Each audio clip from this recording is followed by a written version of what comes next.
নমস্কার বন্ধুরা, কেমন আছো সবাই? আশা করি সবাই ভালো আছো। তো আমিও ভালো আছি। তো বন্ধুরা, এই যে দেখো, এই যে কাতলা মাছটা, এটা কিন্তু আমাদের পুকুর থেকে আমার হাজব্যান্ড ধরেছিল। তো এই মাছটা কিন্তু আমি খুব সুন্দর করে কেটে নিয়েছি। তো বন্ধুরা, যখন আমি মাছটা কাটি এত জোরে জোরে লাফাচ্ছিল। তো মাছটা পরিষ্কার করে কেটে এই যে ধুয়ে নিয়ে পরিষ্কার করে জল ঝরতে রেখে দিয়েছি একটা ঝুড়িতে। আর কী কী মশলা লাগছে দেখো, জিরে, ধনিয়া, আদা নিয়েছি, কাঁচা লঙ্কা নিয়েছি, শুকনো লঙ্কার গুঁড়ো, হলুদ গুঁড়ো, সর্ষের তেল আর লবণ লাগছে।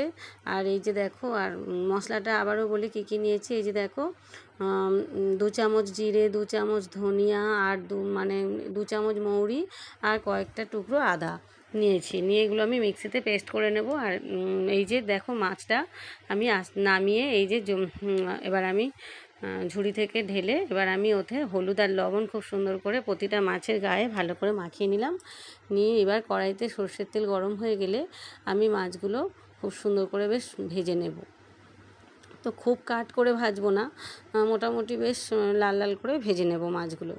তো বন্ধুরা, পুকুরের মাছের টেস্ট তো আলাদাই হয়।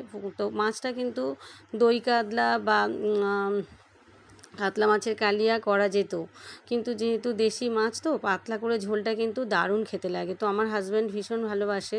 আমি প্রথমে ভেবেছিলাম যে কাতলা মাছের কালিয়া করব। তো আমার হাজব্যান্ড বলল, তোমার কালিয়া করতে হবে না, যেহেতু আমাদের নিজেদের পুকুরের মাছ, আর পাতলা করে ঝোল করো, ঝোলটাই খেতে বেশি সুন্দর লাগে। তো সেই জন্যই আমি ঝোল করলাম। তো মাছগুলো দেখো আমি ভেজে নিলাম। এবার মাছের মাথাটা খুব যে বড় তা না, মিডিয়াম সাইজে মাছের মাথাটা ছিল।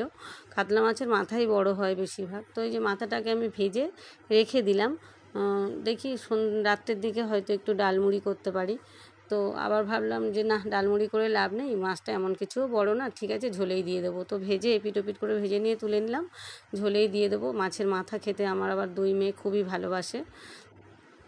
তো এই যে দেখো, মাছের মাথাটা আমি এবার তুলে নিলাম, নিয়ে ওই কিছুটা তেল দিয়ে এই যে আমি পটলগুলো ভেজে নেব। তো পটলের মধ্যে একটু হলুদ ছড়িয়ে দিয়েছিলাম, দিয়ে পটলগুলো হালকা করে ভেজে নিয়ে তুলে নেব। তারপরে পটল ভাজা হয়ে গেলে তারপর আমি ওর মধ্যে আলুটাকেও খুব সুন্দর করে ভেজে নেব। খুব কড়া কিন্তু ভাজবো না, বেশ মিডিয়াম মতো করে আমি ভেজে নেব।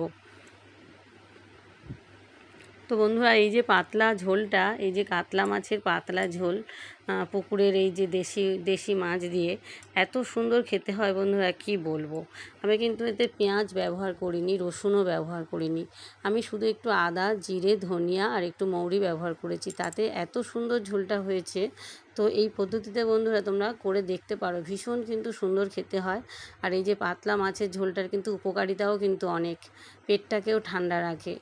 তো দেখো, আমি প্রথমে এবার আলুটাকেও ভেজে নিলাম। এবার আমি সর্ষের তেলের মধ্যে 5 ফোড়ন আর তেজপাতা দিয়ে দিলাম, ফোড়নে দিলাম। তো দিয়ে এবার এটাকে আমি ফ্রাই করে নিয়ে তারপর এর মধ্যে আমি বাটা মশলাটাকে দিয়ে দেবো। তো আবারও বলছি কী কী নিয়েছিলাম, 2 চামচ জিরে, 2 চামচ ধনিয়া, 2 চামচ মৌরি, আর কয়েক টুকরো আদা, আর কয়েকটা কাঁচা লঙ্কা, 7টা 8টা মতো কাঁচা লঙ্কা নিয়েছিলাম। কারণ আমি কাঁচা লঙ্কার ঝোলটা খেতেই এখন করে বেশি ভালোবাসি, আর ওটা খেলে খুবই উপকার কাঁচা লঙ্কার ঝোল। আর এবার এর মধ্যে আমি 1 চামচ হলুদ গুঁড়ো দিয়ে দিলাম, আর শুকনো লঙ্কার গুঁড়ো ওই 1 চামচ মতোই দিলাম।